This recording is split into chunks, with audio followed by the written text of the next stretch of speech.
నమస్కారం. ప్రాచీన భారతీయ సాహిత్యంలో ఒక అద్భుతమైన ఘట్టాన్ని ఈరోజు మనం డీకోడ్ చేద్దాం. ఒక భౌతికమైన యుద్ధం అత్యంత లోతైన అంతర్గత మరియు మానసిక సంఘర్షణగా ఎలా మారుతుందో, ఒకే ఒక క్షణం ఆ యుద్ధం స్వరూపాన్ని ఎలా మార్చేస్తుందో ఈనాటి మన విశ్లేషణలో లోతుగా అర్థం చేసుకుందాం. అసలొక భౌతిక యుద్ధరంగం సడన్గా ఒక మానసిక యుద్ధరంగంగా మారితే ఎలా ఉంటుందో ఎప్పుడైనా ఊహించారా? ఈ ఇంట్రెస్టింగ్ క్వశ్చనే ఈ మొత్తం ఎపిసోడ్కి గుండెకాయ లాంటిది. ఇక్కడ రథాన్ని ఒకచోట నిలపడమనేది ఏదో శత్రువుల మీద పైచేయి సాధించడానికి చేసిన సైనిక వ్యూహం కాదు. ఒక భయంకరమైన భావోద్వేగ ప్రభావాన్ని సృష్టించడం కోసం ఉద్దేశ్యపూర్వకంగా జరిగిన ఒక అద్భుతమైన మాస్టర్ స్ట్రోక్. ఈ రథం యొక్క ఉద్దేశపూర్వక స్థానం వెనుక ఉన్న అసలు రహస్యమేంటో ఇప్పుడు చూద్దాం. ఈ మానసిక మార్పు ఎలా జరుగుతోందో పర్ఫెక్టుగా అర్థం చేసుకోవడానికి కాలాన్ని ఒక్క క్షణం పాటు ఫ్రీజ్ చేసి మొత్తం కథనానికి ఒక కొత్త టర్నింగ్ పాయింట్ ఇచ్చిన ఆ శ్లోకాన్ని మనం జాగ్రత్తగా పరిశీలించాలి.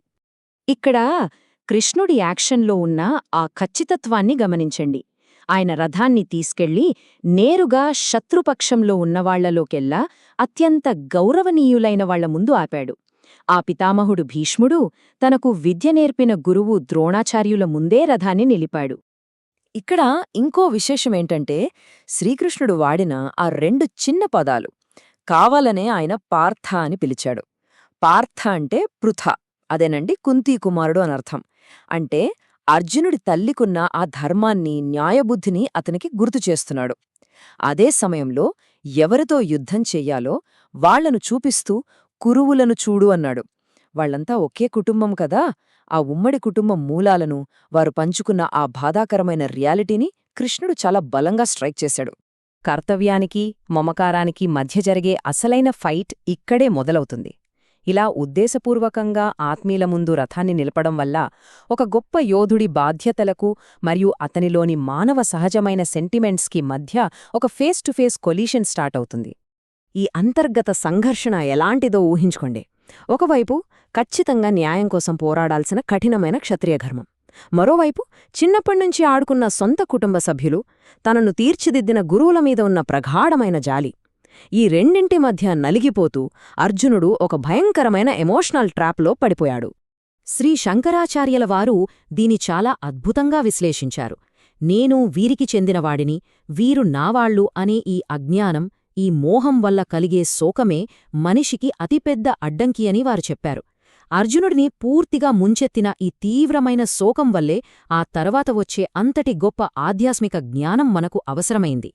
మరి అర్జునుణ్ణి ఆవహించిన ఈ భావోద్వేగ అడ్డంకిని కృష్ణుడు ఎలా డీల్ చేస్తాడో తెలుసుకోవాలంటే ఈ శ్లోకాలలో వాడిన అత్యంత పవర్ఫుల్ పేర్లని మనం విశ్లేషించాలి.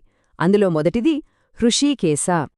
హృషీకేశ్ అంటే అంతర్గతంగా మరియు బహిర్గతంగా అన్ని జీవుల ఇంద్రియాలను శాసించేవాడు అని అర్థం. కృష్ణుడిని ఇక్కడ ఆ పేరుతో పిలవడం వెనుక చాలా మీనింగ్ ఉంది. ఇంద్రియాలకే అధిపతి అయిన కృష్ణుడికి అర్జునుడి లోపల ఏం జరుగుతోందో పూర్తిగా తెలుసు. ఈ మొత్తం సిచ్యువేషన్ని ఆయనే స్వయంగా నడిపిస్తున్నాడని ఇది మనకు స్పష్టం చేస్తోంది. కానీ శ్రీ విశ్వనాథ చక్రవర్తి ఠాకూర్ గారు ఇక్కడొక బ్యూటిఫుల్ ఐరనీని చూపిస్తారు. అందర్నీ శాసించే ఆ పరమాత్మ కేవలం తన స్నేహితుడి మీదున్న ప్రేమకు కట్టుబడి ఒక సామాన్య రథసారథిగా వినయంగా కూర్చున్నాడు చూశారా? అసలు ఎంతటి దివ్యమైన ప్రేమ అది! సరే, మరి ఆ తీవ్రమైన నిరాశలో కూరుకుపోయిన అర్జునుడి పరిస్థితి ఏంటి? అతన్ని ఎందుకు గుడాకేశ అని పిలిచారు అనేది ఇప్పుడు చూద్దాం. ఈ శ్లోకంలో అర్జునుడిని గుడాకేశ అని పిలుస్తారు. గుడాకేశ అంటే నిద్రను, అంటే సింబాలిక్గా చెప్పాలంటే అజ్ఞానాన్ని జయించినవాడు అని అర్థం. ప్రస్తుతం అర్జునుడి మైండ్ని అజ్ఞానమనే నిద్ర కమ్మేస్తున్న మాట వాస్తవమే అయినా ఇది పర్మనెంట్ కాదు. అతను ఖచ్చితంగా దాన్ని దాటుకొని బయటకు రాగలడు అని చెప్పటానికి ఇదొక స్ట్రాంగ్ హింట్. మన సాంప్రదాయ వ్యాఖ్యానాల్లో ఈ పేరుకి చాలా ఇంట్రెస్టింగ్ మీనింగ్స్ ఇచ్చారు. అక్షరాలా నిద్ర లేకుండా ఉండగలిగే కెపాసిటీ ఉన్నవాడు అని శ్రీధరస్వామి చెబితే, ఈ లౌకిక మాయను జయించినవాడు అని విశ్వనాథ చక్రవర్తి ఠాకూర్ గారు చెప్పారు. అంతేకాదు, దైవానికి సైతం తన స్నేహ మాధుర్యాన్ని పంచేవాడు అనే ఇంకో అద్భుతమైన అర్థం కూడా ఇందులో దాగి ఉంది. ఇప్పుడు మనందరికీ వచ్చే ఒక బిగ్ క్వశ్చన్, అసలు యుద్ధం మొదలయ్యే ముందే సాక్షాత్తు ఆ భగవంతుడే కావాలని అర్జునుడికి ఈ ఎమోషనల్ బ్రేక్డౌన్ ఎందుకు కలిగించినట్లు? ఈ అంతర్గత ఆధ్యాత్మిక యుద్ధరంగం వెనుక ఉన్న లాజిక్ ఏంటో తెలుసుకుందాం. దీన్ని ఎక్స్ప్లెయిన్ చేయడానికి స్వామి ముకుందానంద గారు ఒక పర్ఫెక్ట్ ఎగ్జాంపుల్ చెప్పారు. ఒక సర్జన్ లోపలున్న ఇన్ఫెక్షన్ని పూర్తిగా క్యూర్ చెయ్యాలంటే ముందు ఆ కురుపుని పైకి వచ్చేలా చేస్తాడు కదా. కృష్ణుడు కూడా ఎగ్జాక్ట్గా అదే చేశాడు. అర్జునుడి లోపల పాతుకుపోయిన ఆ మమకారాన్ని, ఆ అజ్ఞానాన్ని పైకి రప్పించాడు.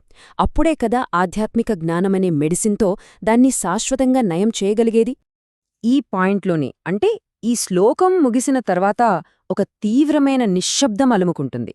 అది కేవలం ఒక సైలెన్స్ కాదు, మానవ ఆత్మలో మొదలు కాబోయే నిజమైన పోరాటానికి నాంది. మనం ఎంతో గొప్పగా భావించే శ్రీమద్ భగవద్గీత అనే ఒక మహా అద్భుతమైన తాత్విక ప్రయాణానికి ఆ నిశ్శబ్దమే లాంచ్ ప్యాడ్ లాంటిది.